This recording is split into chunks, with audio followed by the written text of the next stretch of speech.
A quiet evening suddenly turns into a nightmare when Amora Johnson, the brave director of the FBI, is stopped by a white cop for no reason. But the story does not end there. Sarcasm, threats, and a gun pointed in the dark of the night fan the flames of injustice and racism. The policeman does not know that the woman he insults is not only a powerful figure, but also a symbol of justice. Thank you for being here. If you like this content, please like and subscribe to the channel so you don't miss the next big stories, because tomorrow we will have another exciting story for you. It was evening when Amora Johnson was driving her sleek black SUV down the quiet road leading home after a long day at work. As the director of a large FBI branch, she dreamed of a cozy dinner and a few hours of relaxation with her favorite book. But fate prepared a new test for her that evening. The red and blue lights flashed behind her, their reflection in the rearview mirror causing Amora to squint. The siren howled, signaling to stop. The corners of her lips twitched in a slight grin, not with amusement, but with sarcasm.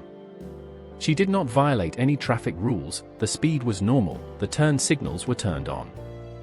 Amora took a deep breath, slowly pressed herself to the side of the road, and stopped. She turned on her headlight so that everything could be clearly seen, a habit ingrained in her as a black woman living in America. Not because she didn't believe in the law, but because she knew that sometimes those who obeyed it were unjust. A tall white man in a police uniform came up from behind, his posture authoritative but tense. He knocked on the car window, his eyes shining with suspicion. Amora rolled down the window, her face calm and professional. "Good evening, officer. May I help you?" she asked in a soft but firm voice. The policeman, Daniel Carter, narrowed his eyes before replying. "Your driver's license and registration. What happened? Can you explain why my car was stopped?" Amora asked again, trying to keep a neutral tone. Daniel shrugged. "You look suspicious. I need to check your documents to make sure everything is in order." Amora frowned, her gaze still motionless. "Questionably? Can you clarify? I don't think that looking suspicious is a legitimate reason to stop." Daniel suddenly lost patience, his face twisted with anger. "Are you going to argue with the police? Do not complicate it, just show the documents." Amora slowly took the license and registration papers out of the folder, but did not hand them over immediately.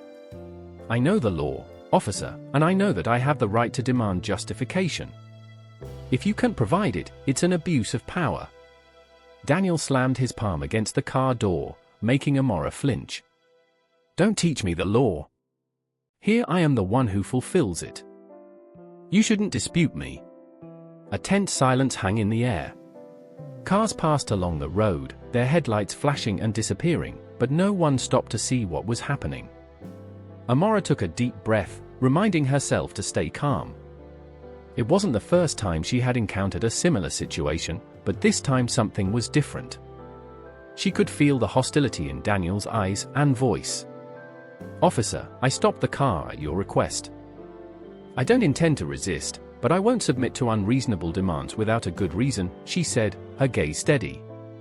Her self-possession only irritated Daniel more. "Who do you think you are to talk to me like that? Don't pretend to be smart. Just hand over the documents." Holding the papers in her hands, Amora calmly but confidently answered. "I'm a law-abiding citizen, officer, and I think you understand that." The conversation became more and more tense. Daniel pointed the flashlight directly at Amora's face, as if looking for something suspicious. "Do you have anything illegal? Drugs? Weapon? People like you often do dirty things." Amora felt her chest tighten. These questions were not accidental, she understood that. But she kept her composure. "No, officer, and I don't think you have any reason to doubt it. I also advise you not to insult me." Daniel grinned maliciously. "I don't need any reason to doubt you, and I don't have to respect people like you. I just need to do my job. If you don't cooperate, you'll have to take tough measures." These words were a direct threat. Amora felt the situation spiraling out of control, but she didn't let her fear get the better of her. "Officer," she said, her voice firm, "I am fully prepared to cooperate if you follow the established order. But I cannot obey something that violates my rights." The situation was heating up, and Amora knew that this was just the beginning of a confrontation that would last longer than she expected. What happened that night was more than just a stopover on the road, it was a battle for dignity and justice. This road control was a real test not only for Amora, but also for the justice system she has dedicated her career to protecting. Amora remained where she was, her eyes fixed on the policeman outside, her fingers clenched into a fist. Behind the wheel, she has faced difficult situations many times in her career, but she never thought that she would be a direct victim of such abuse of power and racism. Daniel, now visibly losing patience, stood with his arms crossed in front of the car, his eyes full of hostility. "Who are you to challenge me? This is not a negotiation. Either you obey, or you'll have to take draconian measures," he said loudly, his voice full of menace. Amora kept her voice calm. "Officer, I don't mind, I'm just asking you to follow the procedure. If you do not have a good reason to stop, I reserve the right to refuse further cooperation." Her answer angered Daniel. He raised his hand and pointed at it with his finger. "Stop it! Get out of the car immediately!" Amora stared at him for a long time, sensing danger in his every word and movement, but she did not budge. "I will not get out of the car without a good reason. I don't feel safe here." Daniel stepped closer and knocked the car door, almost shouting, "Get out of the car! It's an order!" Amora took a deep breath. She knew that obeying his unreasonable orders could only make things worse.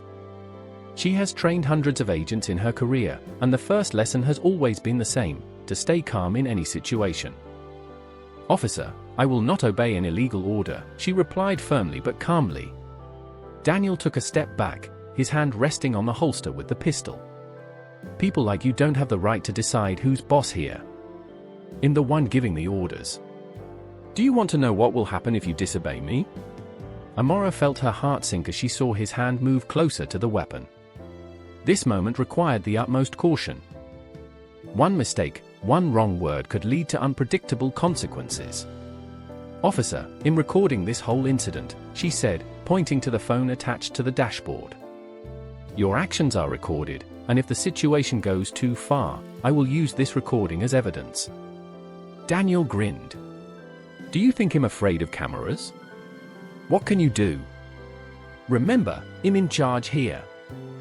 Then, as if to assert his authority, Daniel pulled a pistol from his holster and pointed it directly at Amora through the car window. "Get out of the car! Immediately!" he cried. The tension in the air was unbearable. Amora did not move. She understood that any of her actions could be misinterpreted. Her hands remained on the steering wheel, her eyes fixed on the officer. "Officer, you are breaking the law," she said in a surprisingly calm voice.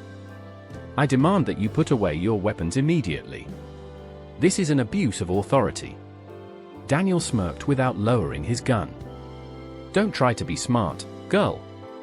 I said, this is not negotiations. If you don't obey, you'll be forced to use force." Amora knew the situation was out of his control.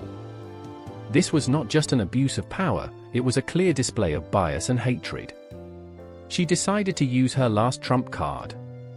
Slowly, giving Daniel a chance to see her every move, she reached for the cell phone on the dashboard. "I'm going to call your superiors, the sheriff, and report everything that happened." Daniel hesitated for a moment, but his hand with the weapon did not waver. "You have no right to call without my permission." Amora did not listen to him. She dialed the number and put the phone to her ear. "Hello, this is Amora Johnson, Director of the FBI. I was stopped and treated rudely by a police officer named Daniel Carter for no reason. He pointed a gun at me for no legitimate reason. I ask for the immediate intervention of the sheriff to resolve this situation." After the call, Amora put down the phone, not taking her eyes off Daniel.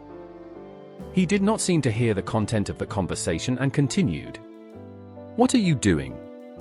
Do you think you can just leave without listening to me?" Amora replied in an unflinching voice. I'm not trying to leave. I just demand justice and transparency. If you do not obey the law, you will be held accountable. Daniel gripped the pistol tighter. They stood against each other, one driven by hatred and abuse of power, the other with patience and courage. In the tense silence, a siren suddenly wailed. Another police car drove up to them. The sheriff came out of it. Daniel trembled slightly, his aggressive gaze replaced by an anxious one. The sheriff resolutely walked towards him, his face expressing sternness. "Carter, what the hell is going on here? Put down your weapons." Amora was silent, waiting for Daniel's reaction. It was the moment of truth. Daniel turned, his eyes darting in confusion. He then slowly lowered his gun, trying to regain his composure. "Sir, she didn't cooperate. I ordered her to get out of the car several times, but she refused and even filmed everything on camera, threatening me." The sheriff frowned. "Do you think that's reason enough to point a gun at her? This is a serious abuse of power, Carter. Do you even understand what you have done?" Amora slowly rolled down the window, her eyes fixed on the sheriff.